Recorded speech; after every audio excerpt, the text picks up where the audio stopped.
आज पढ़ेंगे sensible heat. Sensible heat किसे कहते हैं, मतलब सेंसेटिव कोई भी चीज़ का जब ऊष्मा देने पर तापमान बढ़ता है तो उसे संवेदनशील ऊष्मा कहते हैं। जैसे मान लीजिए कि कोई भी केतली वगैरह है, ऊष्मा दे के गर्म करते हैं, चाय हो कुछ भी, तो धीरे धीरे क्या होता है कि वो गर्म होता रहता है, उसे ही हम संवेदनशील ऊष्मा कहते हैं। उसके बाद आ जाता है गुप्त ऊष्मा, लेटेंट हीट। तो गुप्त ऊष्मा किसे कहते हैं, जब ऊष्मा देने पर पदार्थ की अवस्था में परिवर्तन हो जाए तो उसे गुप्त ऊष्मा कहते हैं। कहने का मतलब है, जैसे मान लीजिए कि गुप्त ऊष्मा क्या होता है कि अवस्था में परिवर्तन हो जाता है किंतु टेम्परेचर नहीं बढ़ता है। जैसे मान लीजिए कि पानी है और पानी में एक बर्फ़ डाल दिया गया है, ठीक है, तो क्या होगा कि धीरे धीरे धीरे धीरे और उसकी मान लो कि 0 डिग्री सेंटीग्रेड पे है, वो उसमें बर्फ़ है, पानी है और 0 डिग्री सेंटीग्रेड पर है। बर्फ़ धीरे धीरे धीरे धीरे क्या होगा, उसकी अवस्था में परिवर्तन होने लगेगा और वो भी पानी बन जाएगा। तो थोड़े से बर्फ़ बचेंगे, थोड़े पानी बचेंगे, लेकिन फिर भी वो 0 डिग्री सेंटीग्रेड ही रहेगा।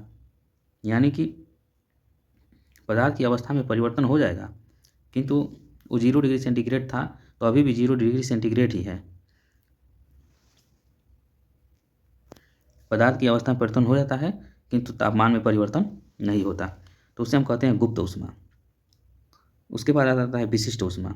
तो कोई भी पदार्थ हुआ, अगर उसके 1 यूनिट द्रव्यमान का तापमान 1 डिग्री बढ़ाने के लिए दी गई ऊष्मा को स्पेसिफिक हीट कहते हैं। जैसे मान लीजिए कि सिंपल सा लैंग्वेज में समझिए, 1 ग्राम जल है तो उसको कितना तापमान हम दें कि 1 डिग्री सेंटीग्रेड उसका तापमान बढ़ जाए। एक इसका कहने देखिए, यहाँ पे लिखा है 1 यूनिट द्रव्यमान का तापमान। अब वो चाहे 1 ग्राम का हो या 1 किलोग्राम का हो, तो जो भी उसकी 1 किलोग्राम का हो, मतलब कोई भी यूनिट हो, उसकी 1 यूनिट का जो द्रव्यमान है वो 1 डिग्री बढ़ाने के लिए हम कितना ऊष्मा उसको दे रहे हैं, उसे ही हम विशिष्ट ऊष्मा कहते हैं।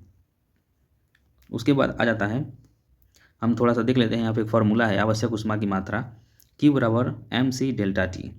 यहाँ C जो है स्पेसिफिक हीट है जिसका वैल्यू 1 होता है, m मास है और delta T change in temperature, हमने कितना टेम्परेचर चेंज किया।